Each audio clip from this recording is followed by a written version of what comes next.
New York, big city of dreams. New York, big city of dreams. NYC.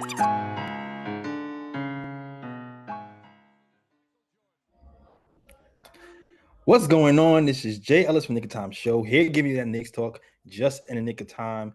And as you can see, I'm not in my usual setup. I'm doing a show from my sister's house. So shout out to my sister and my mom for letting me stay here and talk Knicks basketball with you. And listen, didn't even think I was gonna be able to do a show, but we here about to do a show. And hopefully you enjoy the show. We're gonna put a good one for you guys. So let me introduce you to my guys, man. Knicks versus 76ers playoff matchup. We here. We are excited. I see a lot of trash talk happening on Twitter and the Twitterverse and the internet, but we don't care. We black hoodied up and we gonna take care of business. All right. So let's get to it. Let me introduce you to my guys.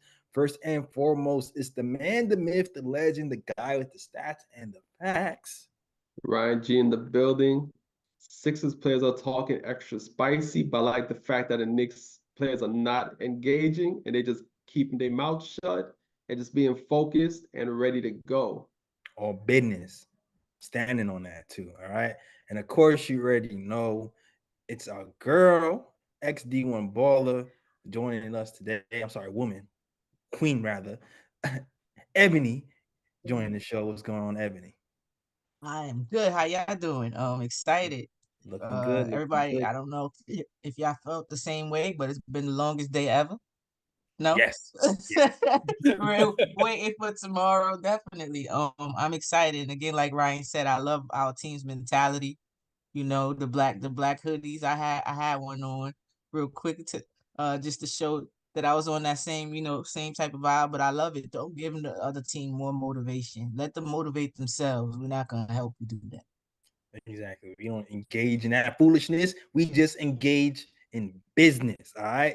And of course, you already know it's the Latin assassin, our guy, Lee Escobedo. What's going on, man? What's up, Knick Of Time family? Fun time we had with the morning brew this morning, chopping up with the homies across the street. And having all four of us together made me realize it's officially the Rookie of the Year's first season wrapping up with the KOT. Yeah. So I hit up my boy Jay Ellis and Ryan a couple hours before the show. I want to tell him I think this would be a great opportunity to take a few moments to give our sister a few flowers with her time here. And I was going to go first before we got into the playoff team. Ebony, man, what a brilliant, smart, kind, hilarious individual you are. I'm so glad that Jay Ellis flexed that ability he has to find the right person for the show and choosing you. The amount of fan following and knowledge that you provide on Spaces was a great buildup for your on-camera personality here with the KOT family, and you fit right in. You have taught me more than any other person I've ever known personally about the game of basketball, X's and O's. And even without trying, you've inspired me to improve my knowledge and get into areas that I wasn't very familiar with before, like X's and O's offensive play calling. Now, I wanted to thank you for that, for making me a better co-host, for challenging me without even trying, and for seamlessly fit in and accepting all of us and all the different personalities and basketball knowledge as a part of the family. You're extremely intelligent, but most importantly, you're extremely kind and hilarious. And I love having you on the show, and I would run through a brick wall for you. And I think we all feel the same way. So I wanted to welcome you and thank you for your first season, Rookie of the Year. Ebony, let's go! Oh, thank you, y'all. No, I tell y'all guys all the time. It feels like we known each other forever. It's great always talking ball with y'all. I know that I'm not gonna get any narratives. It's just straight ball and passion. That's a fact. No narrative. No narrative. Yeah. For sure. I appreciate y'all. Yeah, man. I love what you bring to this team. It's crazy. When I first saw it, it's like, man, I really like her takes.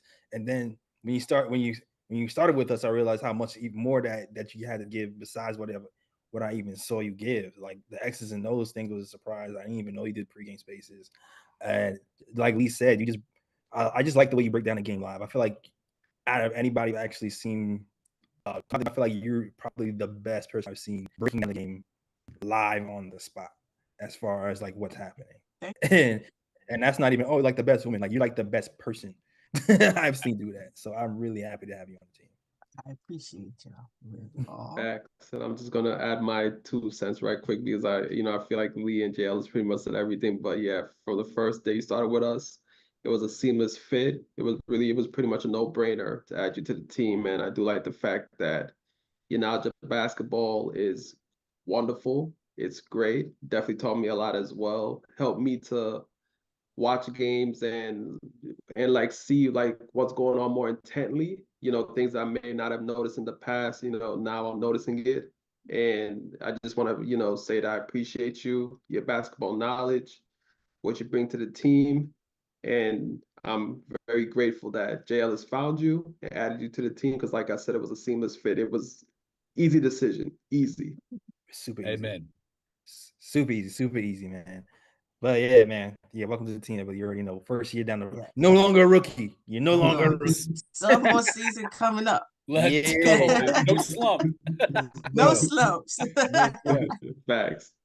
Let's get to it. All right. Knicks versus 76ers. I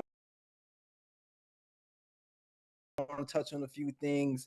And it's funny. I know Ebony was actually doing some research for a pregame show before. I was like, no, I can actually do a show tonight. So I might as well leave off Ebony because I know she did like a lot and probably did some research on it already, like we all have. I feel like she might have done maybe more. So it seems like. So we'll start with Ebony, and I want to get you what your takeaways or keys to the game are for the Knicks versus 76ers. Well, I think me, how I get down with the superstars. Let them show that they're superstars. Allow them to do them, but in doing that, you have to make sure you stay home with you have to stay home, sorry, with your man, not let the Tobias Harrises and the Maxis join in.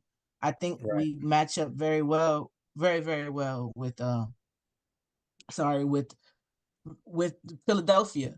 I definitely do. We could throw different bodies, and I had sent a video to the chat of the prior defenses with OG and Precious guarding him, which is kind of crazy that we have two. We traded for two people who definitely have success against Embiid. So that's just two extra bodies and on top of Mitch and Ihart that you could throw at him. Embiid, how and we have to force Embiid on the perimeter. I think that's key. How's that his defense look? Forcing him to play defense, making him make decisions. Are you going to hedge? Are you going to be able to hedge on Jalen Brunson and the Dantes and things like that? Are you going to be able to get them, keep them in front of you, or are you going to lay back and allow them to take those jump shots? I think we have, again, collectively enough. I know that they can't shoot. Maxey can't shoot the ball, but again, unlike Brunson had when he had injuries, we extended.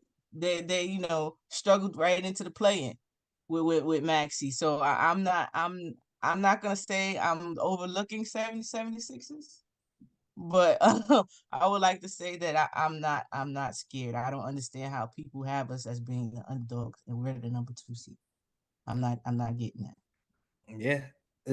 Listen, well, it's interestingly enough, when we started, our team, the team we have now, has never really played the 76ers team. So this is going to be interesting. Like when we beat them by however much we beat them by in January, we had our whole team. Mitch wasn't playing, except for Mitch, because Mitch wasn't playing. And we beat them by, I don't know, what was it, 30 or something? It was something crazy. 30, something like that. It was something crazy. We bent them. And Julius them had over the 8 knee. points. Huh?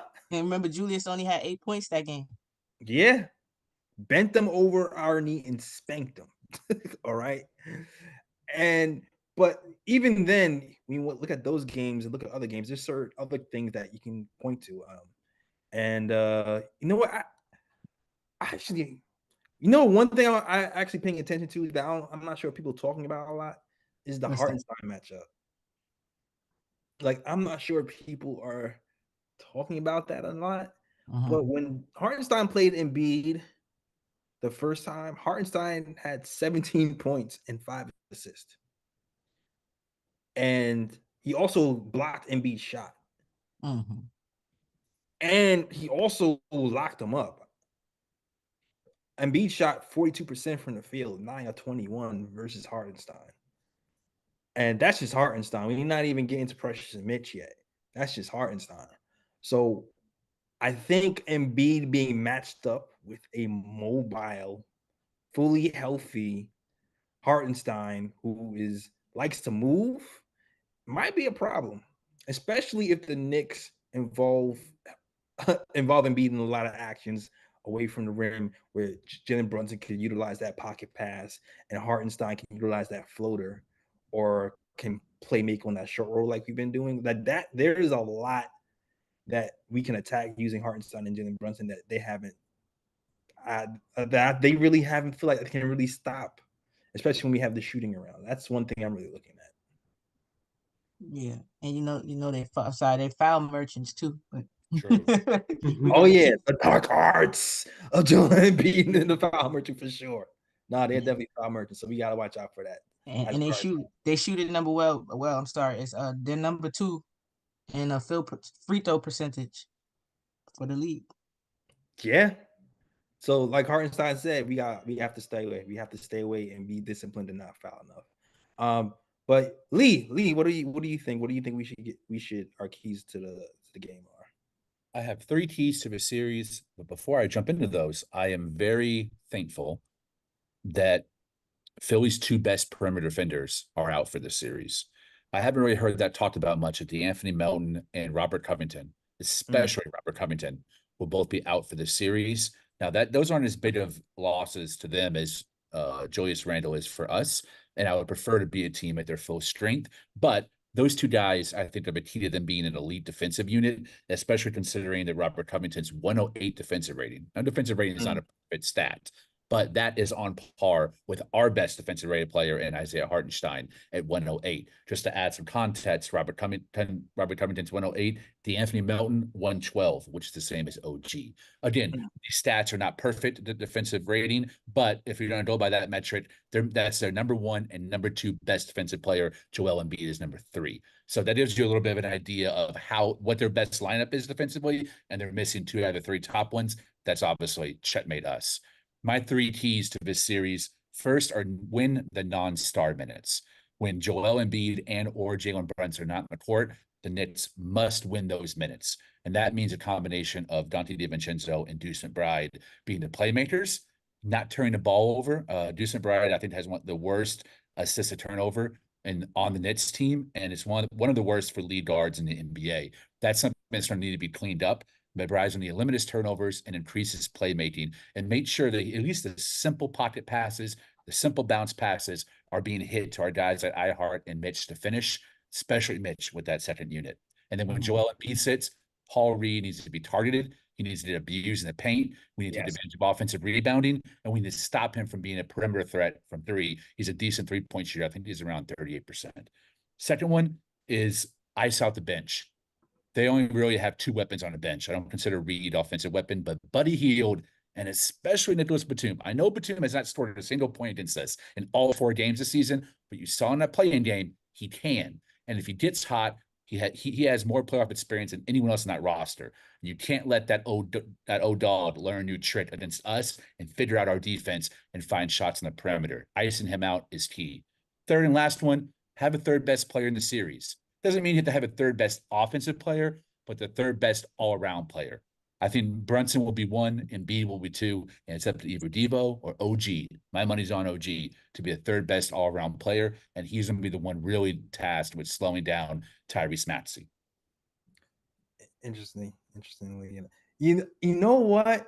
I feel like when it comes to the Deuce McBride assist to turnover ratio thing, I wonder how seriously to take it, because he's not on ball a lot. He's not on ball a lot. So I think what Tibbs has been doing lately is have DiVincenzo kind of run the point when Brunson is sitting down. So I feel like we're going to see DiVincenzo with McBride with other players. So I feel like McBride's role is going to be more of a spot up shooting more than anything. Happy with that? Me too. So I'm not sure if that's going to be a huge issue. What did you say in the third one? What was your third problem? I'm sorry, my memory getting bad. I mentioned Debo and McBride playing together. Mhm. I think the opportunities where McBride has a chance to pass the ball and get someone involved, he needs to make crisp passes and not turn the ball over. But I agree with you. DiVincenzo is a better on-ball player. He was very on-ball running the point in Golden State. Did a little bit of that in Milwaukee as well. Then my third point was have a third best player on the floor between OG and Dante over Tyrese Maxey. Got you. No, I agree with those. I definitely agree with those other points for sure. Had a third place bullet, whether it's by committee or a game to game. I think it could change between anybody. It could be OG one game. It could be, like I said, I feel like Hartenstein. I feel like Hartenstein's going to have a good couple of games for us, Facts. especially if we get pre Achilles injury Hartenstein. I think he's going to do wonders for us. I agree. For sure. Oh, and Ryan G, what do you got, man? What are your takeaways? Yeah, I think one of the keys will be obviously Embiid's health, because if you watch that game against the Heat, he definitely stayed on the perimeter for the majority of the time. He took a bunch of jump shots. He wasn't really in the post where he usually dominates, and I think that's due to his health. I don't feel like he has his legs at the moment, and he was kind of laboring, going up and down the court. So I think like one of the keys for the Knicks is attacking Embiid on the offensive side of the ball. Test out his health. So let's see how well his legs are. You know what I mean? So involving Embiid in a lot of pick and rolls, because and shout out to Ariel, because he had a whole breakdown on Twitter earlier today where he pretty much showed how the Knicks guarded Embiid the one game that the Knicks played the Sixers where he was healthy. And with the way the Knicks guarded Embiid, they threw a lot of different looks at him, but the thing is that he was healthier in that game. So Embiid did a lot of, movements where he was in the post, where he was driving to the basket and things of that nature. And the Knicks would just throw double teams at the right time where they would strip him of the ball or just confuse him on offense, where he would just create turnovers and things of that nature. And it's going to be interesting to see if Embiid is going to actually go back into the post and operate, or if he's going to be mainly on the perimeter like he was against the Heat and not really put himself in the post and other places where, he could take advantage of the defense. So I think Knicks need to attack him often, test his legs, see how healthy he really is. And if he's not moving well, and Embiid plays more drop coverage because of that, because of his health, and not being healthy enough to just guard the rim, then Knicks are going to have a lot of space to where they can operate off of those pick and rolls. So I think that's going to definitely be a key for the Knicks. And also as well, the fact that Knicks have two bigs that can guard Embiid straight up. Yeah. The double teams are not going to really be necessary like that, to where it's like the Knicks have to throw a double team at him. Like, yeah, the Knicks can continue to, guard him straight up with, Ihart or Mitch. And then if the opportunity serves where it's like he makes a move, then you bring in that double team and try to confuse him. But the fact that Knicks have two bigs that could actually guard Embiid straight up, the key is going to really be also the others. What are you going to do with the others? The Tyrese Maxey, Oubre, Hield, those guys, Tobias Harris. How are you going to stop those guys? Because I feel like if the Knicks can contain those guys, they're going to win this series. Yeah. It's funny enough, I felt we match up well with some of those guys. Like I was looking at some numbers, some defensive numbers on like how we match up. We match up well with a lot of those guys. Like Maxi, for instance, DiVincenzo gives Maxi problems. Like DiVincenzo versus Maxi in 3 games. What they average, 7 of 17, 41% from the field. So defensively, he's kind of shut down Maxi. Also McBride. There was a game when Maxi was actually kind of killing us, and McBride comes in and completely shuts off the water. Thanks. And he went 0 for 4, 0% against McBride. So I think I feel like we match up pretty well against Maxi. And we actually match up pretty well against Tobias Harris. We have OG Anunoby on Tobias. Tobias doesn't really do a damn thing. So I think we're really good on those matches. To me, it's really about Embiid offensively, and everything else, I think we're fine. I don't know. What do you think, Ebony? Like, I'm not sure if you even got through all your keys. or not? Yeah, no. I just basically if I want to get like structured cues of what I think the three keys should be, we can't beat ourselves, of course. That's number one. We definitely can't beat ourselves, meaning we have to take it, we have to take care of the ball. Philadelphia is really good at causing turnovers. I think they're like number 2 in the league actually. So Right, right. and keeping and they also take care of the ball. So, they cause turnovers and they take care of the ball. So we can't afford to give them easy points, easy buckets, easy transitions, things of that nature. So hitting our free throws, taking care of the ball, and getting back on defense, we can't beat ourselves. That's one of them. Great. And playing defense without fouling. That's a key Oh with yeah, these foul merchants. that's a big one. Yes, but yeah, like somebody had mentioned though, I can't remember who it was. We have 20 fouls though, 20 or so fouls when you think of all the players, uh, True. who we have, all the bigs that we have to That's give those true. fouls to like the Embiids or Maxey and things of that nature. So we have to do that. And the third one will have to be Tibbs and the adjustments. Yeah. Do we continue the ball and play movement that we have, or does he go to what he's known to do? I've gotten enough trust in Tibbs right now to believe that he will, do this new age thing that he's doing. He sees it's working and continue it. But we need ball and play and movement because again, Yeah. they are a decent defending team. They're actually in steals, they're tied for number one. I So agree. I agree. yeah, we can't beat ourselves. We can't help them because I don't think they have enough, period. Nah, I agree with all those. Especially when it comes to Jalen Brunson, because you already know their game plan is going to be to stop him. And even the games we've won, Brunson, he's played well. He's had big assist games. He had 20 points, but he hasn't had the monster games.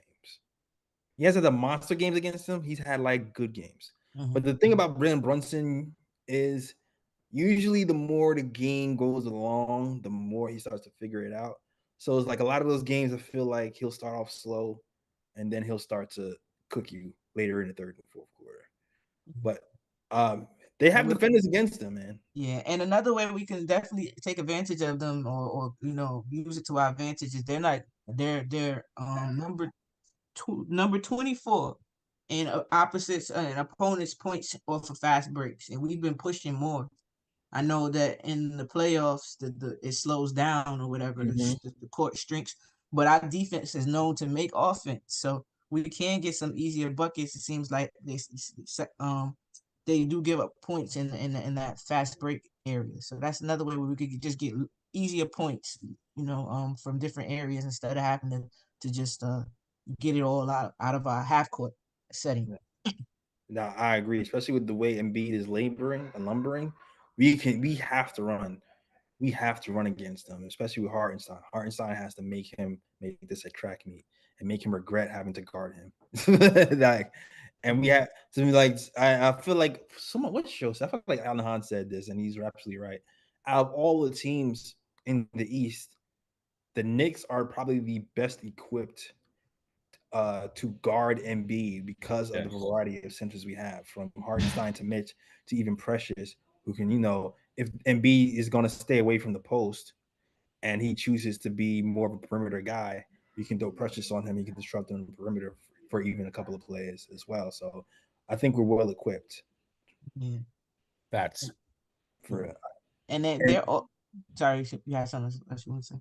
Oh yeah, and I was about to say too, even with the Brunson thing, because I was talking about Brunson and he's been scoring okay, but not. He hasn't been giving his Brunson performances where he's dropping 40, but he's been giving you 20 and 9 assists and 28 assists. And so I really want to see what, like you said, Ebony, what the coach does.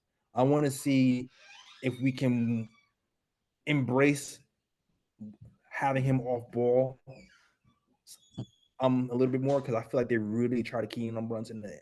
And they really had defenders who bothered him, like Oubre, for instance, is held in the 31% shooting when he's played them this season. I think even what's the big dude's name? The small forward, the big small forward on Joe Oubre. Batum has given fits as well, even though he actually killed killed Batum the second half of the game that they played.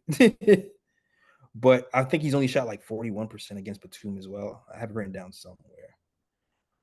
Let's see. And then even Kyle Lowry. Kyle Lowry had him shoot 1 for 5. But I don't take Kyle Lowry serious. I feel like he'll figure out Kyle Lowry. But the fact that they've had defenders who kind of frustrated Brunson, I want the coach to be creative in how he uses them and try to run them off the ball a little bit more. That's what I'm saying. Yeah, I definitely agree. We also what we have to do that we had problems with all year. We have to get back on defense. We really have to get back. They're looking to push also. We can't give them anything easy. Everything has to be you earn it. So no fast break points, no points off of turnovers. If we can do that, then they're going to have a tough time. I really truly believe that. I would love to not have a post game where we have to complain about the Knicks not guarding the perimeter. That's very key to me because that's the only way that Lowry, Buddy, and Batum really score. None of them have a mid ranger at the basket game. All of them are catch and shoot on a perimeter. So if we slack on guarding the perimeter, knowing that 3 of their 5 main offensive weapons only shoot threes, that's a major L on us, but I believe Tom Thibodeau would keep his team prepared. He knows that, and he's going to make sure guys are locked in on guarding the perimeter and not hedging on double teaming Embiid. Let Embiid have single man coverage. I can hold it down. Mitch can hold it down. Agree with you, Jails. That no team is better equipped, I would say, in the entire NBA with 2 or 3 centers or bigs to guard Embiid than us. So if we can handle him with single coverage and keep those shooters honest, I think we win this series in 6, maybe 5, if we can really slow down Maxey with an OG coverage. Yeah, I think so too. And we haven't really, the perimeter hasn't really killed us when we played the 76ers. We've been able to kind of keep the perimeter players in check. Even Maxey, like the game that Maxey started killing us, we figured him out later. We put McBride on him and shut his water off. You know what I'm saying? The only player who might the Oubre matchup thing. The Oubre is interesting though. I'm not sure if we figured out Oubre all the way. And I don't know if we try to put OG on Oubre to try to shut his water off or what. But funny enough, I feel like we figured out Tobias. I feel like we figured out Maxey. I'm not sure if we figured out Oubre. And because Oubre is so like he's a wild card. Oubre, he might hit some shots for you sometimes, a lot. He might not. So it's like in the Knicks, we tend to pick our poison, I guess you want to say, and we'd rather it be him, you know. And it's most of the times that he plays against us for some reason, he comes through. You know, he becomes Steph or whatever. You know. So that's why it's hard to figure him out because you like, all right, I can live with him shooting, but then now he's hitting them. It's like, okay, now I got to do something. Yeah. And he's been going to the rim a lot lately too. He's been going to the rim a whole lot. I don't know. Maybe you match up Precious with him on some moments. Maybe he can match up better with him because he's not the most mobile. I think this is a Precious type of matchup, actually. I really do. Either with Tobias, either with Batum, with Kelly. This is just a Precious kind of and I told you the video showing him actually defending Embiid very, very, very well. So yeah, it could be a Precious situation. Yeah, I just worry about the offensive Precious. You want to say something, Lee? No, I was just listening. Okay, I'm just worried about the offensive Precious. Like the defense to me is always going to be there. It's always a trade-off when Precious is on the floor. Like I've noticed Tom has been doing this thing where he's actually been more cognizant of how many non-shooters he has on the floor at the same time. Like I don't see Precious and Josh Hart sharing the floor as much anymore. Good. Yeah. If it happens, I think that will be if they have like that Paul Reed guy at the 5 or something. You know what I'm saying? Or we have he's showing. They go small. I think that we could see. But I've noticed that too, definitely with Tibbs. After the little stretch we had where it was Mitch, Precious, Josh Hart, I think Bogey and McBride, I think might have been the point guard. I'm not mistaken. After that, and we seen that it was terrible. Like we were struggling to get points. And they let the game. I think we let the team back in the game or whatever had you. After that incident, it never happened again. Yeah. It never You happened just can't again. afford it. You can't. Mm-mm. Yeah. So he'll either have Mitch and Precious, then it'll be 3 shooters, or he'll have Mitch and Josh Hart with 3 shooters, or I Hart and so with but it's always 3 shooters, and one of those shooters is, or even 2 of those shooters can play both ends. So Right. he'll throw in Miles McBride, so it balances both. Now you got Right. another defender and another shooter. But yeah, Right. he said, I'm not doing that no more. I agree. And this could be a McBride series, man. Like this matchup of Maxey playing more. This could be a series we can see McBride. If he's having a good game, I can see him being left in there to cool him off, especially if he can hit a 3. So I can see certain games that anybody can step up. I want to ask you guys too. Do you see? Is there like an X factor for you that you're like, man, I think this person could make a difference, and impact the game? I don't know, Ryan. What do you think? X factor. I think for me, I think the obvious X factor I believe is OG, just for the simple fact that when he's on the court, he makes a world of a difference for the Knicks. But I think I'm gonna go to another source. I'm gonna try to think outside the box a bit. I think the X factor for me is going to be the bench, because when Brunson's not on the court, the bench is kind of inconsistent when it comes to scoring when Brunson's off the court. There's been games where they performed well, and there's been games where they haven't performed well. And now these are the playoffs where, teams, they hone in on teams' weaknesses. And I think a lot of teams, when they look at the Knicks, a lot of teams are going to be looking at those non-Brunson minutes and be like, okay, this team, they kind of struggle when Brunson's not on the court scoring. So now we're going to try to take advantage and try to get back into games, or if they have the lead at the moment, try to increase leads and things of that nature when Brunson's not on the court.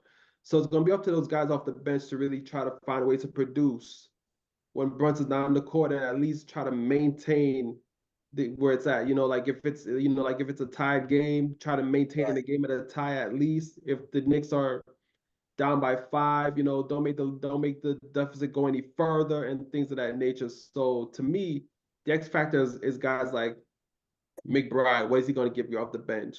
Bogey, what is he going to give you off the bench?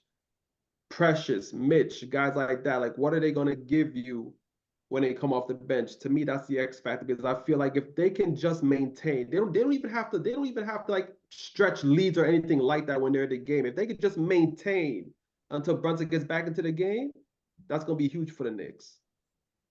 Yeah. I already know Lee. Lee is looking to pass out the Bojan apology forms if he has a big series. I already know him.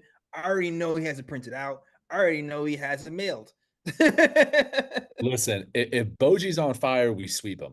Now, that being said, he's surprisingly, because I don't know how you stop him and Devo both on the perimeter lighting up like the broken or the light-skinned Splash Brothers.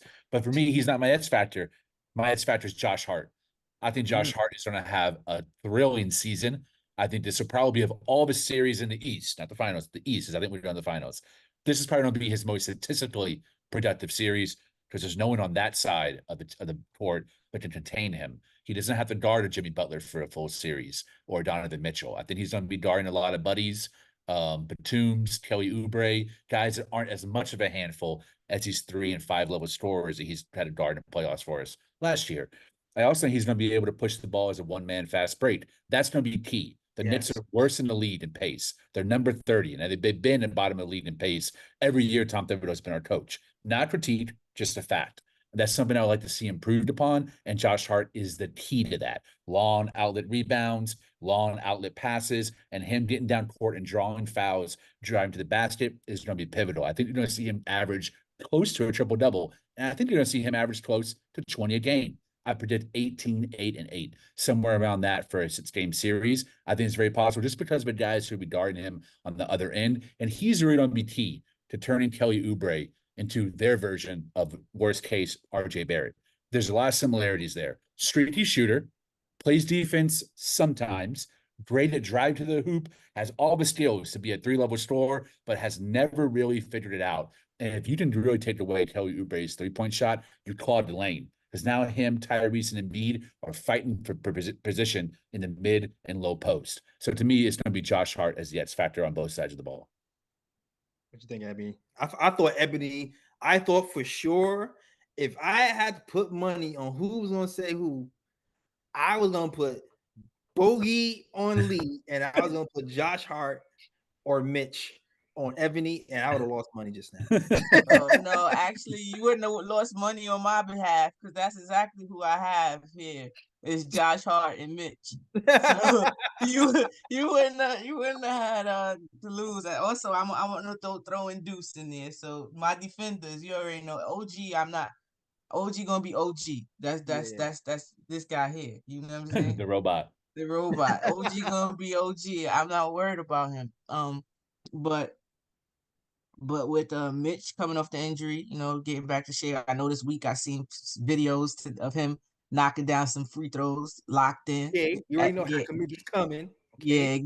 Yeah, get that extra work, And with Josh Hart, because if he can hit that shot occasionally, they have to play him honest. What does that look like for us? What does it look like for him? Because he's trying to get to that bucket. Now you're playing me close. I'm getting him. I'm getting there now. So yeah, Josh Hart. And again, I always remember what he said. I think it was Mitch. He said about how he gets the rebounds that break the team's souls, and that is so true. Like I've been, even when he was struggling, I've always said that you're going to see Josh Hart's impact. You're going to feel it more. You did in the playoffs. So yes, this is the time you will see what he's made of. He's an adrenaline type player. He plays off, and he's gonna feel that stat sheet. And B's in for trouble. One leg, no leg, two legs, three legs. He in trouble. Man, he's out of shape. He in trouble. Like because not only do you have to deal with the likes of Mitch and all and the OGs and stuff like that, you got to deal with Josh Hart crashing the ball. And I know he's hurt. I know he's injured. I get it. But their leading rebounder is Tobias Harris. So you get what I'm saying? Josh Hart probably gonna have a field day. It might rebounding if they're not boxing him out, he's gonna have a field day. And at the end of that helps us because now they're good. They're trying to go into transition, like I mentioned. They're good at transition points. Now they got to gang rebound. They got to stay back to help, help rebound. So yeah, Josh Hart just to help the spacing, to help the rebounder. He's the help guy. Help bail people out, whatever you need help with. If he can come through consistently with that, I think Mitch, if he's back into shape, even 80%, they in trouble. That baby trying to show you his bag. He's trying to show you his offensive bag. He out there trying to cook these people. I see him trying to, steal a couple of balls, things of that nature. Him and OG's chemistry on defense is really good. It's getting better. They're learning how to play into each other's hands. I see OG pushing people to Mitch now. Like, go ahead, do your thing. I'm going to push him straight to you. So, yeah, and Deuce, I had to throw my guy in, my young bull. Yeah. Because last year, I remember, I mentioned it on the Morning Bruce Sports when we was earlier. Last playoffs, he had like 5 minutes that he played. We needed. It was injuries. We needed him. It was like foul trouble. Something happened. And he came in and had the strongest 5 minutes that I've ever seen, off a bench play. Didn't see the whole game again. But those 5 minutes, he impacted that game, like defensively, and I believe he hit a shot or two. So now he's hitting that shot consistently.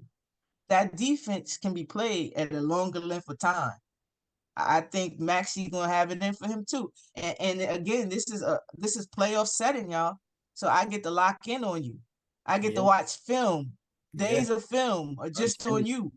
As a defender, that's your bag. That's your bag. There you go. I done found your tendencies and everything. So I think those three, if they can help, then and you consistently, then yeah. That's for the whole playoffs. Nah, I agree. I agree. I definitely agree. The Knicks, we still a great rebounding team. We are 5th in the league in rebounding. 76ers are 20th. So they are food when it comes to rebounding, especially offensive rebounding. We should have a field day rebounding. So the possession game is going to be important. They might get a couple of extra possessions with their steals. We'll get some extra possessions with our rebounding. And hopefully we'll be able to get out and run, like you said, with Josh Hart. Also, Josh Hart had some good games against the 76ers. I think he had like a 9-assist game with them. So Lee, he was right on point. The way Tibbs has been using him lately too, he's been using him more as the pocket pass guy, so he can actually make play off the short roll and go to the hole with gusto. So if we keep with that formula, I think it should work. But that baby's going to also have to make some shots sometimes, all right? Because you already know, playoff time. Josh, the game plan is leave you open. The game plan is leave you open. And there was a still of him shooting in the gym. I hope you getting up shots. I hope you and McBride and Dante are getting up 253s a day. All right. Or 500, 200 in the morning, 250 in the morning, 250 at night, because they're going to leave you open and we're going to need you to hit at least 1 or 2 big shots to seal the game for us. So get comfortable. Yeah, and here's a fun fact with Josh Hart too, because I saw the stat early on Twitter. So Josh Hart has had 31 10-plus rebound games, which is the most for any player 6'4" and under. So yes, soul snatcher rebounds, that is what Josh Hart is all about. Yeah, I agree. Watch. I think I'm telling you, I've been telling this is his time. This is his time. You got to pace yourself in the regular season. There's no pacing. There's no pacing. So you're gonna get full on, full out. Dante, you give him say like maximum effort on 1,000. They already do that in the regular season. I'm about to say, what did they? This is 1,000. Like it's just another. It's just another level you get when you get into these playoff type of settings. It just your adrenaline, everything. That the moments where you be like, I'm tired. I might not. You might not go after a ball right then and there. You're going after all of them. Because there is no next game in your mind. So I can't wait for tomorrow, man. I really can't. Yeah, it's gonna be a good one. It's gonna be a good one. What's one? Oh, you gotta say something. You want to say something, Lee? I was going to say that the X factor, I think, is very important. I think there's also an MVP. Brunson's the obvious one. Brunson's not cook. I mean, it don't matter. Whoever he switches on to him, there's not a single player on this team with Robert Covington out that he can't cook to the utmost degree and get his shot on, whether it's a 3-point line, midi pull up, or get to the hoop. But the MVP for this series to me is Isaiah Hartenstein. Now, Mitchell Robinson is a beast, but Isaiah Hartenstein is too. He finished second in defensive efficiency, rim protection efficiency, and I think he's going to be key to slowing down Embiid, because we know Tom Thibodeau don't play zone. I think that I read a total of like 10 possessions all year that Tibbs switched on to zone. So this is going to be a man-to-man matchup, and Hart is going to be key. I did a little bit of research and watched some videos and saw that there are a couple of schemes that Tom Thibodeau threw at Embiid with Isaiah Hartenstein that really led to a lot of turnovers. Maybe not necessarily rim stops, but Embiid ended up turning the ball over. And that happened in the high post and the low post. In the high post, it was making sure the double teams come really quick upon Joel Embiid catching the ball. Either forces it out of his hands or steal it from him, which Dante DiVincenzo is great when he's he's really good at on that double. He's unbelievable. And so is Deuce McBride. So that's a plus for us too when we find Embiid in the high post. If Embiid's able to gain position in the low post, then you have to make sure that your guards or your bigs, whoever has that initial matchup, is stunting and recovering on him and their man. That will limit Embiid's ability to get comfortable and in his sweet spots, especially when he has yet to turn face the basket one-on-one. You have to do that, start to recover when his back is still at the basket to ensure that he doesn't have really easy, quick looks at getting those 2 and 3s, and most importantly, not getting quick fouls, because these referees are going to be baiting and giving him all the superstar calls, because he does deserve it. But if you limit that to at least a realistic level, I think we have a great chance to really put our foot on the neck in this game. Also, Tom Thibodeau, man, no zone, no switching. Isaiah Hartenstein needs to bring his A game defensively because it's going to be him on Embiid, and he has to take that matchup seriously because he has an opportunity to really earn a bag this summer and a reputation as one of the top 10 centers in the NBA if he holds down the court. Yeah, I definitely get it, Lee. I definitely agree. It was it tell him Alexander mentioned about the pocket passes helping the non-shooters to keep them open, keep them as a weapon, and we've talked about that before about the horn thing, and making the non-shooters keep as weapons. So that is facts. We if we continue to do these guard and guard, or that with the non-shooters, we're gonna keep everybody. They can't just say, okay, I'm gonna lay off on them, because that give again open shots. But I think, and you mentioned also about getting to the spots, and these players are players of habits. You have your sweet spot. You're trying to get to your favorite. You got a go-to move. You got a backup go-to move. You're trying to get into these certain spots because those are your sweet spots. I know, like what we did with Jokic. Yes, he had 30 points, but we made him be. It wasn't an easy 30 points, and he also turned the ball over a lot. We made him turn the ball over a lot, and that was because he wasn't able to get to his spots. We able to make it uncomfortable with him. Now he had to think on the fly. So if we can do that with Embiid, which the perimeter defense playing one-on-one, but not making it comfortable. Now I heart perimeter defense is up and down. So, but we this is playoff atmosphere. It might look a little different. I think that is key. That's just not let him get to his spots. He's going to be Embiid. He's going to do what he does, but just making it uncomfortable for him. And yeah, I agree. Lead. I definitely agree. That's why I led this program saying, I don't know if people are talking about Hartenstein enough.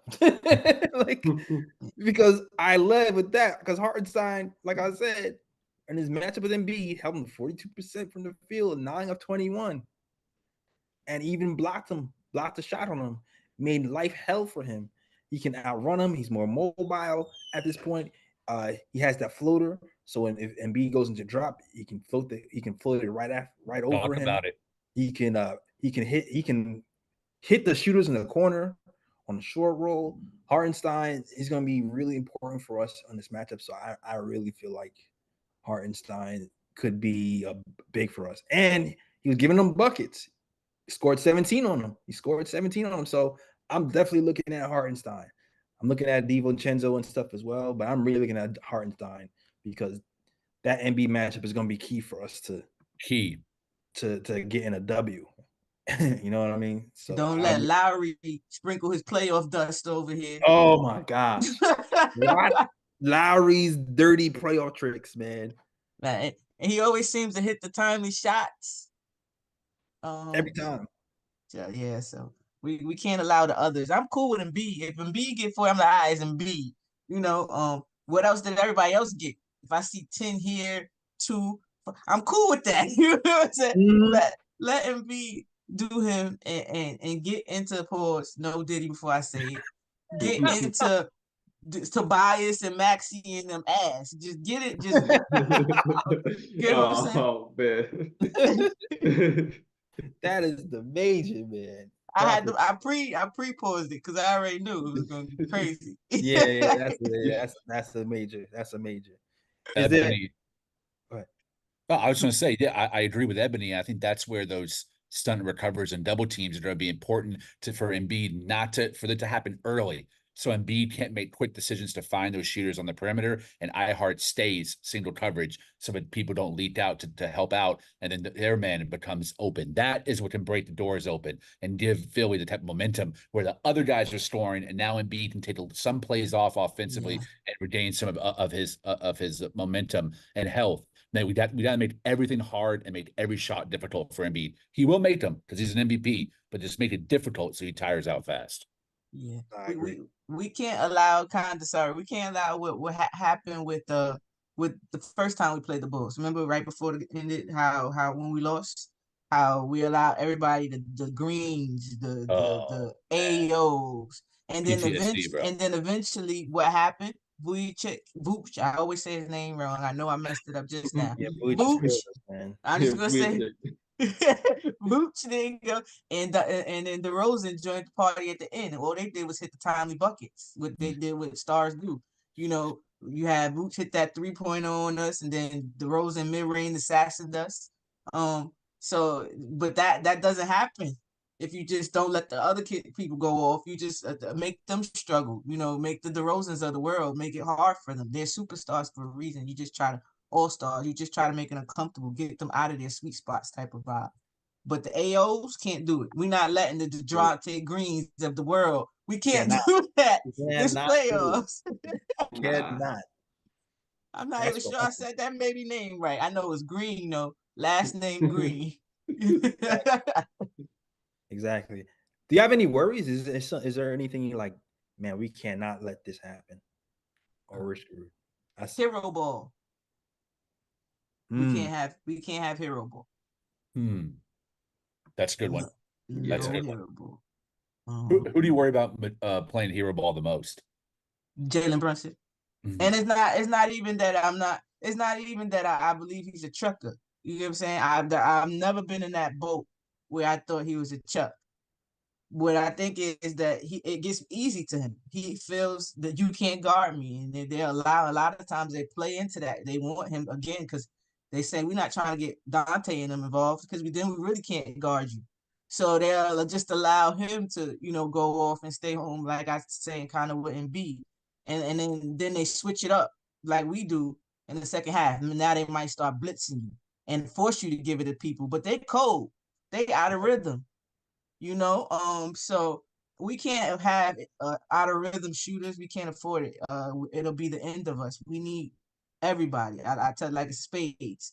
We got one definite book, and then we got a whole bunch of possibles. You know what I'm saying? But those possibles equal books. So it's just who shows up, but we need them to show up, and sometimes they need help getting their own shot. So I just need, no hero ball. Dante sometimes can get a little shot happy too. So, but I agree. Yeah, I think that's my concern. Go ahead, my side. No, all I was saying is I think for me the one concern I have is it's not even Embiid per se, but it's just the others because, like for example, against the Heat, Jimmy Butler's not really the one who killed us in that series against the Heat. It was the others. It was Caleb Martin. It was Gabe Vincent. It was guys like that. Them babies got contracts off of that. Exactly. Max Strus. Like it was guys like that killed the Knicks that series that really destroyed them that series. And I feel like it's very important. Game 1, you set the tone and you punch them in the mouth. Yeah. Game 1. Punch them in the mouth and take their confidence from early. Because the Knicks don't want a situation where you have a guy like Oubre, Harris, any one of those guys knocking in shots in game 1 and keeping it close, and all of a sudden these guys have confidence going for the rest of the series, and all of a sudden they're just knocking in big shots throughout the whole series. That's gonna make the series even more difficult for the Knicks to win if any of those others even go off like that. Yeah. So I think what's most important for the Knicks, game 1, you set the tone, you punch them in the mouth, take away their confidence early, and then going from there. How's it going? I'll sound like a broken record. Defend the 3. Don't let these guys who can only shoot threes shoot threes. The Batums, the Lowrys, the Buddy Hields. No, and Tibbs watches tape. I want the team to watch tape too and know exactly where the sweet spots are around the perimeter for all 3 of those guys. You can't let anyone play above their weight class. Like I need Lowry 3 points a game. I need Batum 1 point a game maybe. And I need Buddy Hield 7 or 8 points a game. Any of those 3 guys start averaging double digits, it could get dicey, especially in crunch time when Embiid starts. You start doubling just out of necessity because he is an MVP. So yeah, defend the 3-point line. Don't let guys play outside of their weight class and lock down on shooters. Yeah, those are all good ones.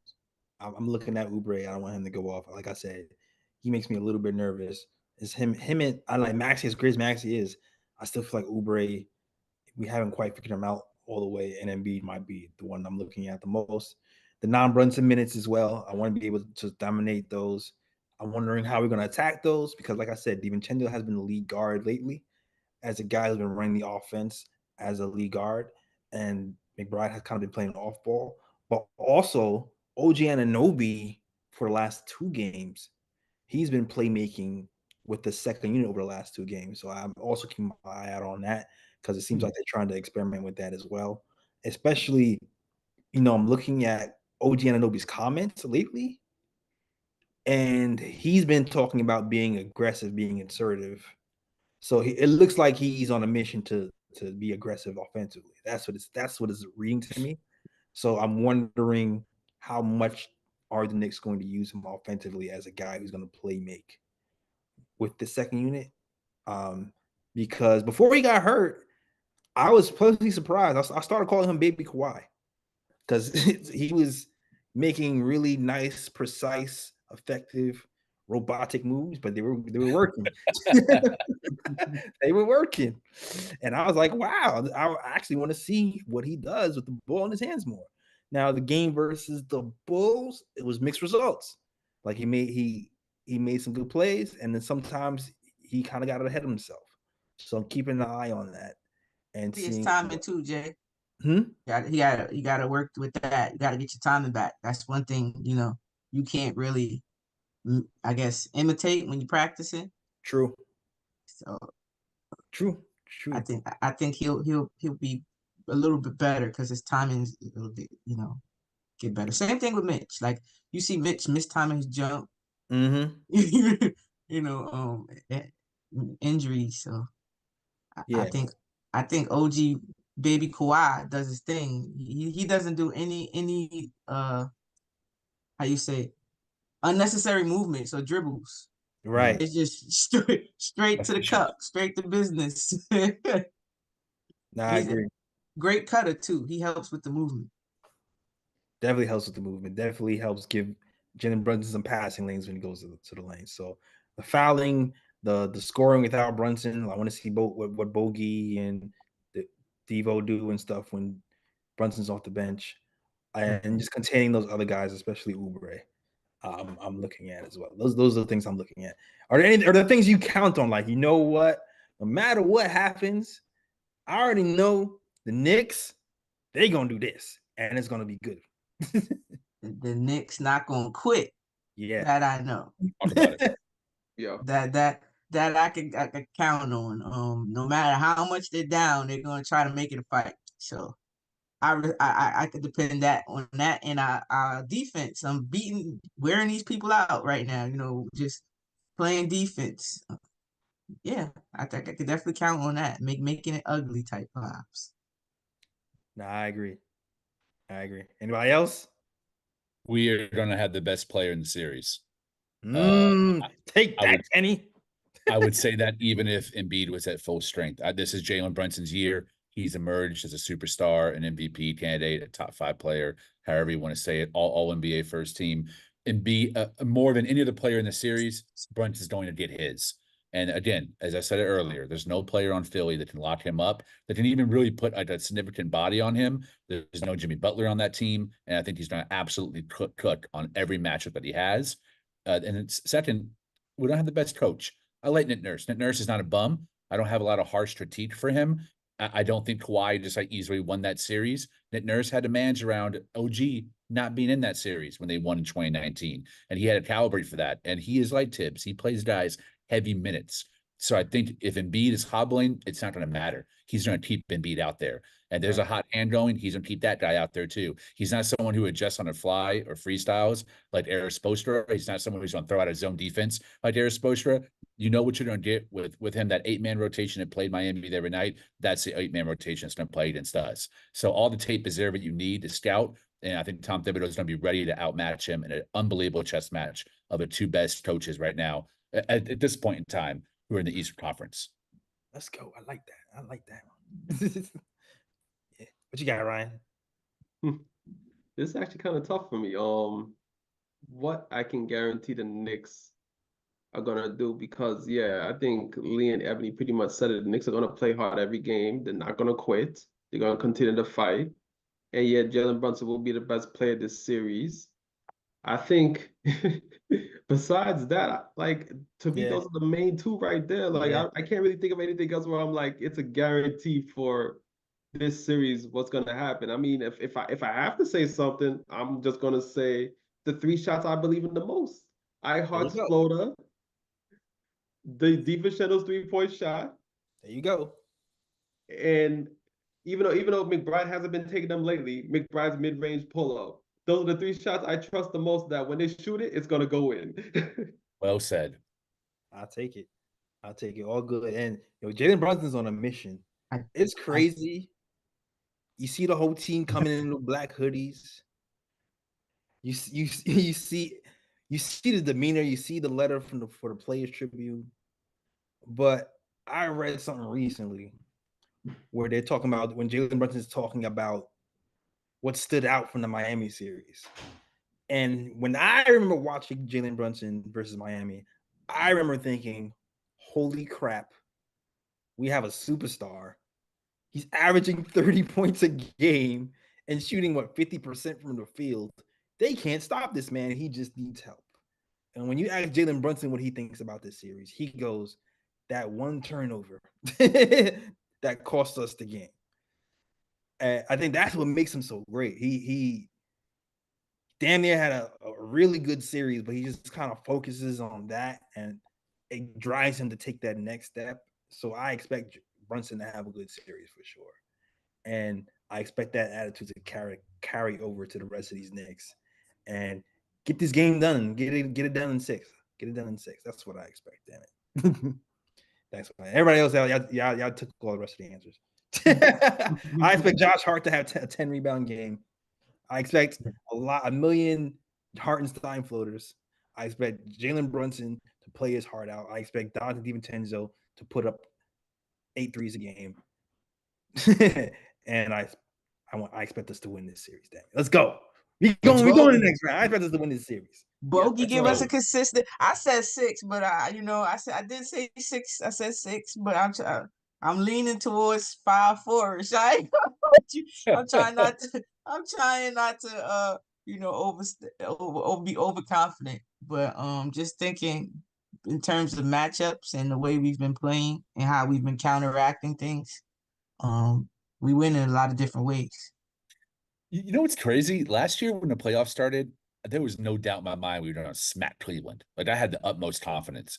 Then when we played Miami, just to be completely transparent, I had a pit in my stomach. I was like, damn, these Heat, they're super well coached. Jimmy Butler always goes off in the playoffs. They play real dirty. They play real hard. I didn't know if RJ Barrett, quickly, Obi were going to step up and be the guys that we needed. They end up not.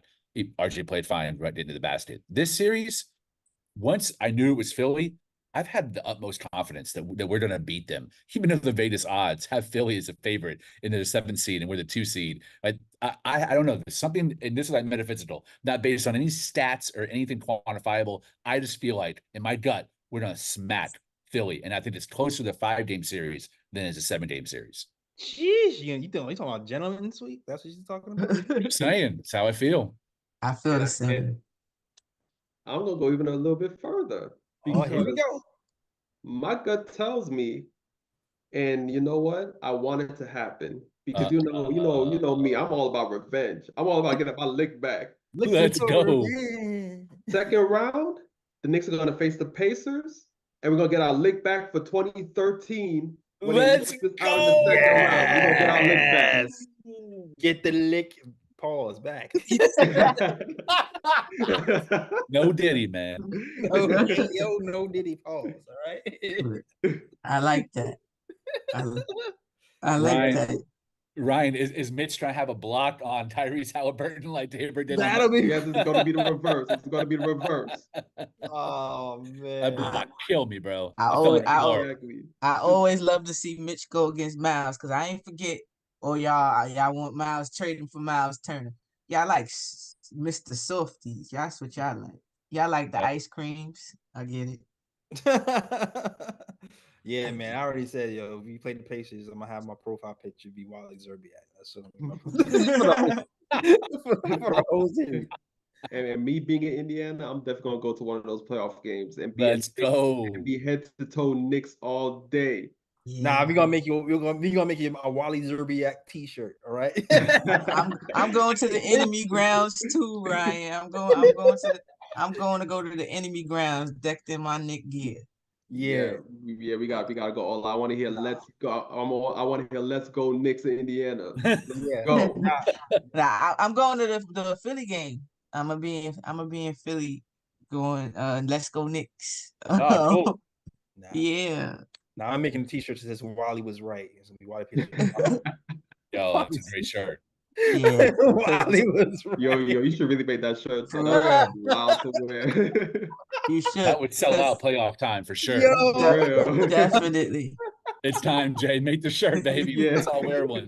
Wally was right. Send one to Wally. Huh? Yes, Send it to Wally. Oh, definitely was sending him he probably would. I wonder how if we would laugh or not because he took it back and all this other stuff. And I was like, nah, Wally, stand on you. Don't Stand on it. You Yeah. stand on that, man. Yo. You was right the whole time. Okay. My man played his Yo, championship already. Yo, Frisk got a great idea, and I think matter of fact, we should really have a shirt. It says this means war, and have war as W.A.R, and then under it says Wally was right. This means Wally was right. This means war. Hell yeah. Oh man. Yeah, that fake all-star. My man played his heart out to make the start Exactly. all-star. And just said, I quit. And then forgot he had a whole other part of the season. Mm-hmm. Yep. Nah, I hear you. All right. Good show. Anything else you guys want to mention? Real quick, I just want to say, I got Burper too, but I just want to say for Lee, I thought we were going to smack the Heat. After I knew we was gonna beat Cleveland. I told them why. I was in these Cleveland spaces with these Cleveland fans, telling them that we about to win, and they telling me no. And I'm like, we got too much for y'all. Y'all don't got enough. And that's exactly what happened. I kept telling my guy I mentioned y'all about to introduce himself too. They didn't believe that. And then look, my guy just They know now. they believe now. But they didn't believe. And the Heat series, y'all, it could pull wool over my eyes because they play how we were supposed to play, and we did exactly what Cleveland did to us the other game. I said, Tibbs, you just seen how that worked against us. Why would you do the same? Why would you do the same? Like, come on. I felt we were out coached and we played right into their hands. I watched some of them Heat possessions, and I just see us standing around the perimeter with our hands up. I'm like, we came a long way. I'm glad that's not us anymore. That's such frustrating basketball to watch. And you kind of see the Heat make you do that. Look at Kobe trying to take on the whole zone. My man was trying to dribble through his zone. That's not how you beat it. But hey, we don't have to worry. Well, we probably got to worry about zone. And it seems like we learned how to beat that though. So I'm excited about They that. don't want to do that. And Still ain't going to zone. Yeah, matter of fact, now that Ebony mentioned it, because I was watching that Heat and Sixers game, and I would watch the Heat zone, and if you look how their zone is played, the corners are wide open. If the Knicks just penetrate the zone and they have two great corner 3-point shooters, that would be barbecue chicken all day for the Knicks. That's it. Dante and OG barbecue chicken, them do your thing. That's it. That's perfect. Perfect time to segue from what Ryan just said. I agree. Shout out Leon Rose for analyzing how last year's playoff run went and making tough decisions, getting rid of the kids. I know everyone on this panel loved Emmanuel Quickly. We all loved Quentin Grimes. We all were rooting hard for Obi Toppin and rooting hard for RJ Barrett as well. We wish all those kids luck and where they're at now. But neither of them really showed up when we needed them in the playoffs offensively. Grimes played great defense, running on the ground, getting loose balls. Obi shot a lot of air balls. RJ was solid driving the hoop. But overall, we needed bucket getters in the playoffs. We needed vets. And he went out and got some true dogs in DiVincenzo and OG. Two guys who both have a ring, but weren't able to contribute to that championship run because of injuries. Both of them come with a hunger this playoffs to really be a force and to be remembered for how they contributed now that they're healthy with this New York Knicks team. Yeah. I think the thing we're missing the most last season during the playoffs was 3-point shooting. Yeah. And the front office went out and got us a bunch of 40% 3-point shooters. Now, funny enough, two of those 40% 3-point shooters didn't shoot 40% once they got here. And Alberts and Bojan. But Bojan has turned it on lately. DiVincenzo's out here breaking 3-point records. So that's cool. OG has been just as advertised, been hitting that corner 3 regularity. So we're good there. And then we have Deuce McBride, who's entered the fold, shooting 40% from 3. So we've contributed immensely from 3 this season, and it should help us.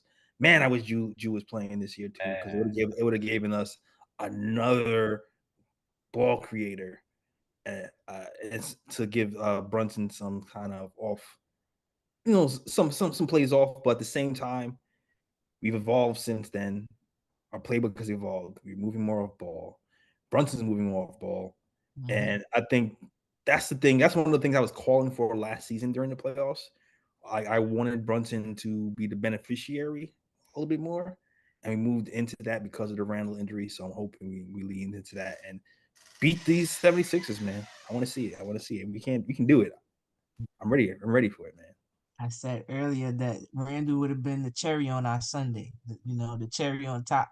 I think we still can do it. It just would have been better had we had a cherry on top kind of thing. But with not having Randall, I truly believe forced Tibbs to get in his bag.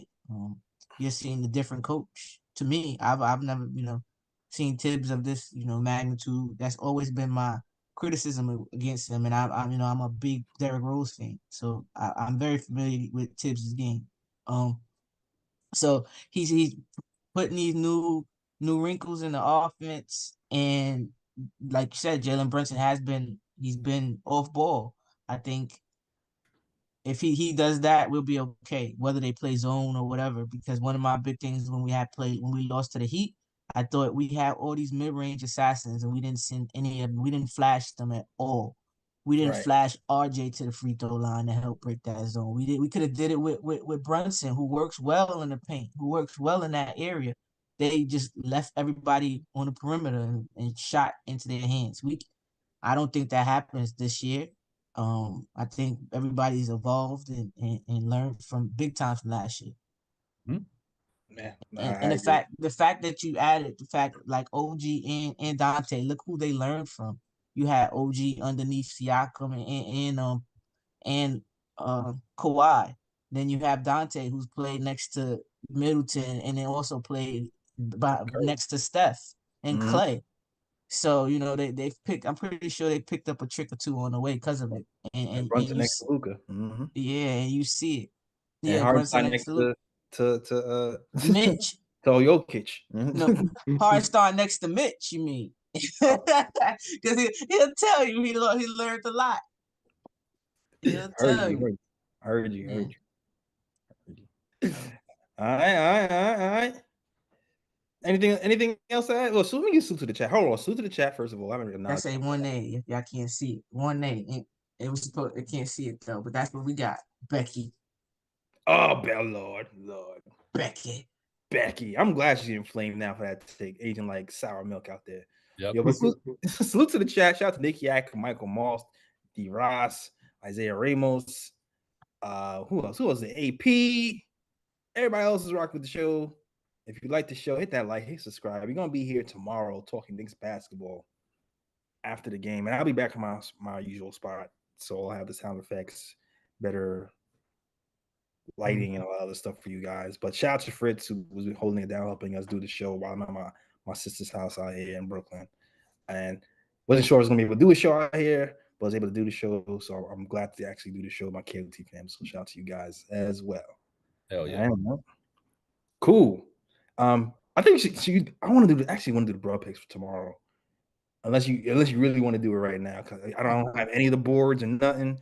You know what I mean? Did that sound like it? Did I do it?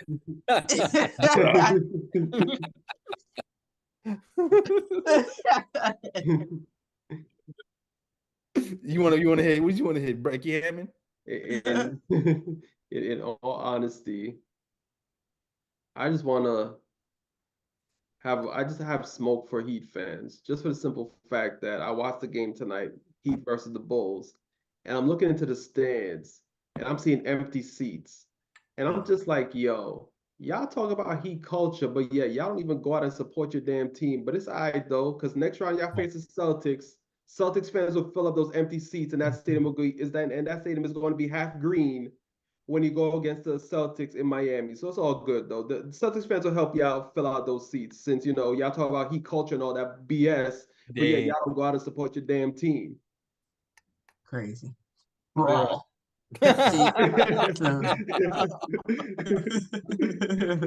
So, nah, fact. I got one pick there too, or two, because the media and their picks and analysis about us, they definitely get it. It's been crazy. I've been hearing. I stopped listening.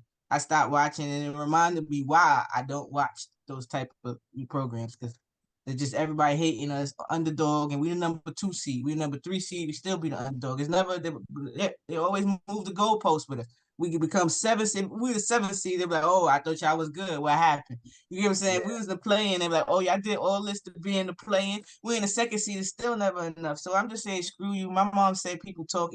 She told me a long time ago, people always gonna talk. Just enjoy yourself. Be you. So that's what my team is doing. That's what we're doing. That's why shows like this happen, because they don't represent us the correct way. No, so all the media hating. Thank you for the fuel and magic and motivation, but bruh. And another one, the shade room. Again, here go the casuals with the WNBA, man. Just don't, if you haven't been reporting on the WNBA and you're not real well versed in it, just keep it simple, like little stuff, like Angel Reese goes to Chicago. Like, that's it. You ain't gotta say nothing else. You letting them know where she went. You letting people know I'm interested in the WNBA. You trying to give them their shine. These babies had a whole write-up, right? And first it says that Chicago, they called it's the Chicago Sky, but clearly in their whole the headline, y'all, it says Chicago Sun. That is the Connecticut team and Chicago team put together. The Chicago Sun. It's the Connecticut Sun and the Chicago Sky. Either or, babies. Either or. it's not the Chicago Sun. So yes, please. The casuals are coming out in the WNBA, and I love it because that means that the game is growing. But don't fake it till you make it. Make it, please. Because everything. Yeah, so that's my other bruh. Don't fake it till you make it. Just make it, please. Just make it. Just make it. Shoot, man, I got my job faking it. Then I made it. So I'm here telling you. It's like, yo, Jay Ellis. It's like, oh, you're an artist. Do you know how to code? Yes. See, that's different. That's different. You're not out here with full articles for the world to see. You could have, for Google to see. Like, that's Google nature. You could literally go on Google and just push what's the females team in Chicago, and it comes up Chicago Sky. right there. Like, come on. I got an ooh pick out of that too, because I was reading it, and it was basically saying how Angel Reese wants a new nickname. You know, she was the Bayou Barbie. She's not the Bayou no more. But so shouts out to all the fans that was trying to help her get her name. I seen Chief Reese. I see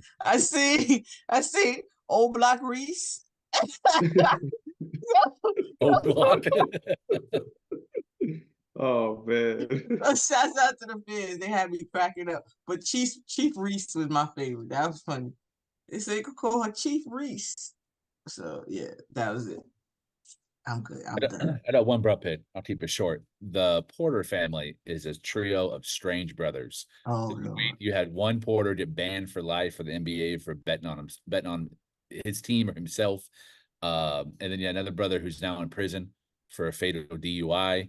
And then you got Michael Porter Jr., who might not podcast. It might not be the stupidest, but he's definitely the lamest. That podcast with Lana Rhodes talking about NBA players taking dumps and cookies and stuff, and like what they're into in the off hours was a strange podcast session. And my guy, for 16 points a game, he really feels like he's a superstar in his own mind, that he deserves a podcast. I didn't know role players have podcasts, but I just said Pat Bev can do it. He can do it too. So yeah, shout out the Porter brothers, the strangest bro trio in modern NBA history. All taking L's, massive Mm. L's, some bigger than others. Pause. Yes. Nah, Michael Porter Jr. remind me of Johnny Bravo for some reason. Oh man. Ah, You're on mute, Jay. You're on mute. Oh, I can't hear you either. I think you lost it. Uh-oh. Uh-oh. yeah, Can't hear you. yeah, his volume is he's not muted though, so But I can't hear. audio.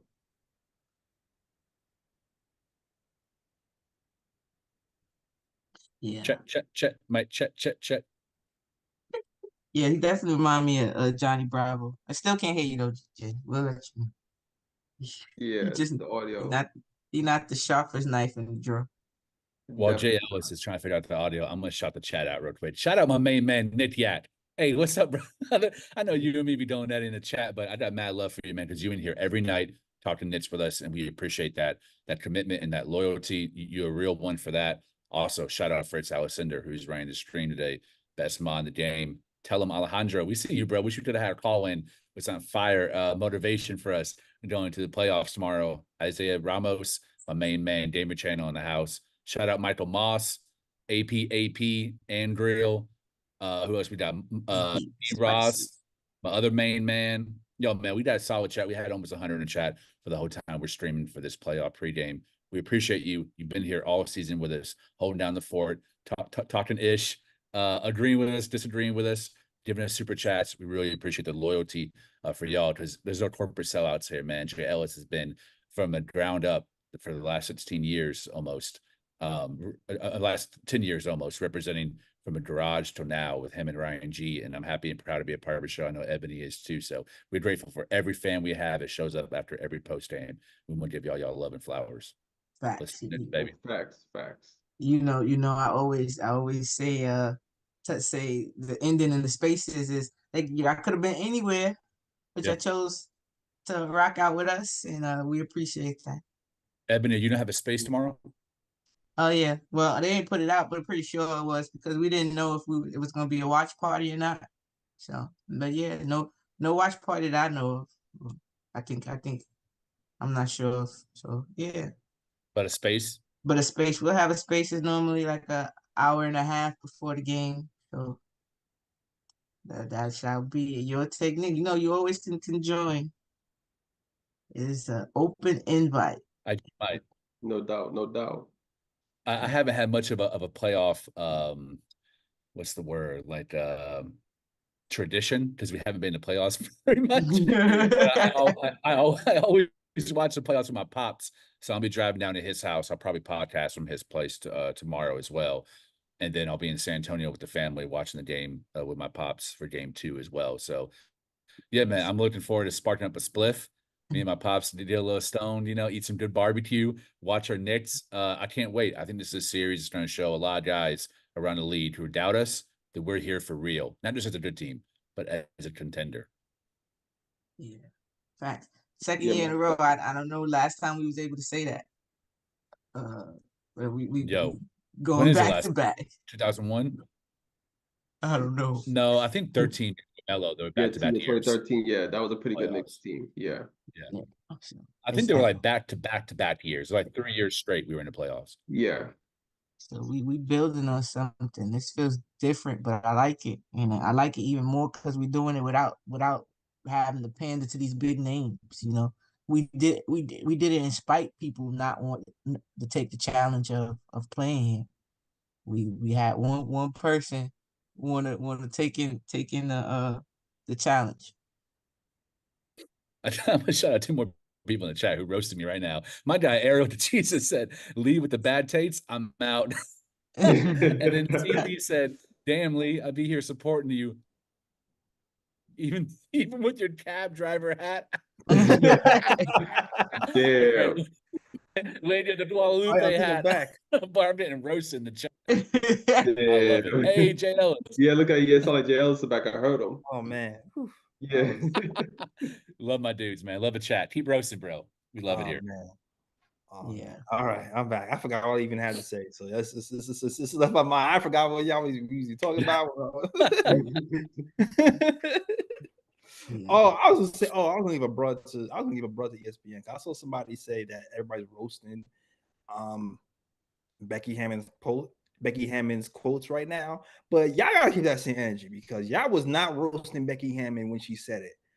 If anything, most of ESPN was agreeing, but now they backpedaling and roasting. I don't know. I don't know what they've been saying. That's what somebody in the chat said. But if that's true, y'all need to cut that out because y'all was rolling with her before. And so for y'all to backpedal for the sake of saving face, that's a bro for you guys. Stand on y'all business too. That's what Yeah. The only person that had our back all years Perk. now. Big Perk. Perk for sure. Yo. And the Boston Celtic is the most reasonable out of everybody. Who would have thought of that? Yeah, crazy. Crazy. And the other part is I don't appreciate Stephen A. Smith stealing all the Perk's takes all of a sudden.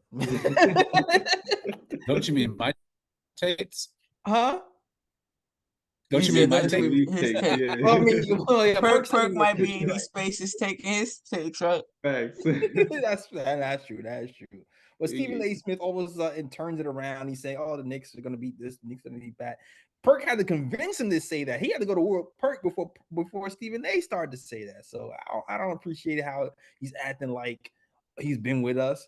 Especially I saw one debate when those two guys were going at it, and Stephen A. was like, "Well, I'm the real Knicks fan. They don't recognize you because." Yeah, right. I was like, "Oh, that's that hate. That's that hate. Be careful, Perk, because that's what it starts when the ball starts hating on how the Knicks fans love you over him." that's what guys are in people in trouble. Facts. And also, I want to also say this too.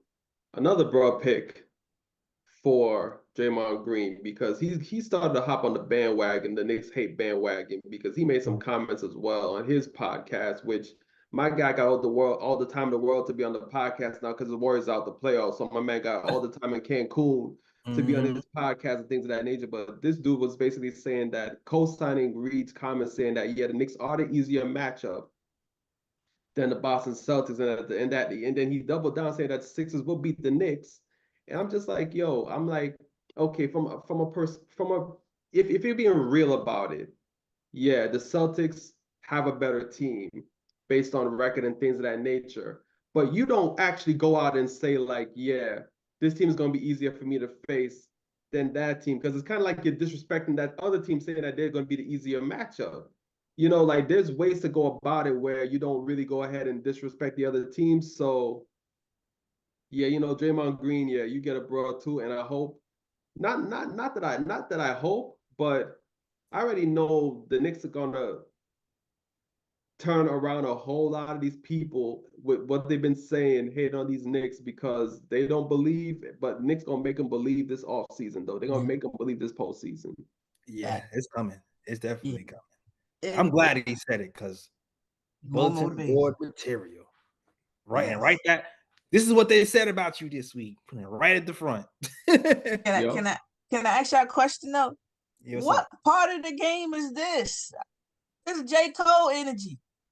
When you say out loud that you want the easier team, like what part of the game is this? Oh, that's the other part. You just reminded me. Ebony, what I was about to say. J. Cole energy. I don't respect because you was talking about the Cavs. I lost respect for the Cavs when they dropping games on purpose. Like you do not deserve to win dropping games on purpose. No. That's why I admire this team. We not ducking smoke. We not dropping games. We facing any team, any challenge head on, and that's the way I like it. And when we win, you'll say we deserve to win. I don't like that loser mentality, and that loser energy. That's why y'all want to bring a losing down to Mitchell anyway, because of that losing mentality. Oh, we're gonna avoid a win. So like, what kind of a game is that, man? I remember back in the day when basketball was competitive and players were competitive. To lose on purpose is just blasphemy. I'm sorry. I could never. Yeah, and then on top of that, what makes it even worse is that the playoffs haven't even started yet, and you already have rumors coming out say that Donovan Mitchell's going to leave, and that teams are going to be Tobias Harris contacting too. and that teams are going to be contacting the Cavaliers about acquiring Donovan Mitchell because they basically said that Donovan Mitchell said that, okay, from his camp, that the only way he would stay in Cleveland is if Cleveland either makes it to the conference finals or the finals. And then it's like they're already seeing that, okay, the Cavaliers are not gonna make the conference finals, they're not gonna make the finals. Donovan Mitchell's last year in Cleveland is next season. The Cavaliers are not gonna just want, and then the Cavaliers are not gonna want to play with him throughout the season, then him leave for free at the end of that season. So they just put two and two get together, and it's like, you know what? The playoffs haven't even started yet, and they're like, you're ready, and they're like, you know what? Teams are gonna be calling the Cavaliers inquiring about Donovan Mitchell. It's like, damn, it just shows how much of a loser franchise you have. Because not only are you dropping games to get a better matchup, the aura that you're giving off as a franchise, people already know ahead of time that y'all gonna lose Donovan Mitchell. He ain't staying there. Yeah, it's been doomed. It's been doomed from the jump. That's why people feel like, even Knicks fans feel like, even though he's not a free agent, the season coming up, we figured that season would be the season he'd be traded because of this scenario right here. Now, do I want Donovan Mitchell here? No. Right now. I like our team. I like that. I want to see what this team is with Randall healthy for sure. That's what I really want. But you can see this coming, man. You can just see this coming. Yeah, I think it was Charles Barkley who had said the quote, you can't, you at the end of the season, okay, yeah, but it's hard to turn it off and turn it on. Like, so you just, like, that's what you don't have to worry about with our team because they're gonna play one way, and again, that's to 100%. You already know that the max, the effort. A lot of these teams have taken off, losing. Again, if you in a stride and you intentionally lose, then you break your stride, you break your momentum, you might break what you figured out, what was working for you. That's hard to get back to, going. So what Right. I always say that the basketball gods don't reward, losing mentality. Like that's disrespect to the game to me. I agree. Don't disrespect the game, young bloods. Don't do it. All right, yo. Not up in here. Not up in here. That's the show. Shout out to Ariel. I see you popped up in here, man. I'm glad. I'm mad I'm not at home. I could have patched you in and stuff, but I'm not at home, so I don't have a gadget. Hell yeah. For Fan Friday and stuff. But yeah, man. I'm glad y'all here. I'm glad y'all here to enjoy the show and to enjoy playoff season, man. If you like that show, hit that like and subscribe. We're gonna be here after every game talking Knicks basketball during the playoffs, and yeah, man. So get ready. It's gonna be a great one. It's definitely gonna be a great one. All right. Yeah. Oh, Jay, and I remember what we was talking about before you lost audio. It was I had told Michael Porter Jr. as Johnny Bravo. He reminds me of Johnny Bravo. There you go. That's what we was talking about. Oh, my man. But that's it. Johnny Bravo was crazy. Yeah, shout out to Michael Porter Jr., man. Not everybody deserves a microphone. That's for sure. That is for sure. All right. That's the show. Just let them know, Lee. Let them know where they can find you, man. At Twitter _Lee Escobedo, LeeEscobedo, or search the hashtag bum, hashtag Mavs, because I'm gonna be going edit this weekend. Got a little money on the Mavs losing the series. I'd have the clips. I hope Kawhi Leonard plays, so I don't lose my ass. But go Knicks, man. Super happy to be here with the family. No book club. Instead, just giving my appreciation and flowers to Jay Ellis for starting this whole thing and bringing us along for the ride. Much love, brother. I appreciate it. I appreciate you. All right. Ebony, let them know where you can find you. You can find me here every post game. You can find me on Twitter, Twitch, and Instagram at Mad Knick Fan. On Twitter, I run a pregame space. Yeah, on Twitter, I run a pregame space. Every pregame I'm there. Call Your Take Knicks, and Liberty season is Boiling with the Queens every post game for after Liberty games. And I think, did you find me? I think that's it. I think that's the name of everything. All right. Cool. Ryan G, let them know where you can find you, man. You can find me on Twitter at RyanGKOT. You can also find me on Instagram at Sir G is chilling. Sir G is chilling. That's SIRGSHILLIN. Man, my beatbox is getting worse. It used to be really good. All right, cool. Shoot, here's my anime club. Here we go. My sister put me on to some new anime. Shout out to my sister, who I was a big anime fan, and then she hardly watched it, and now she surpassed me by leaps and bounds. She watched it, and she just subscribed to Crunchyroll, the whole nine.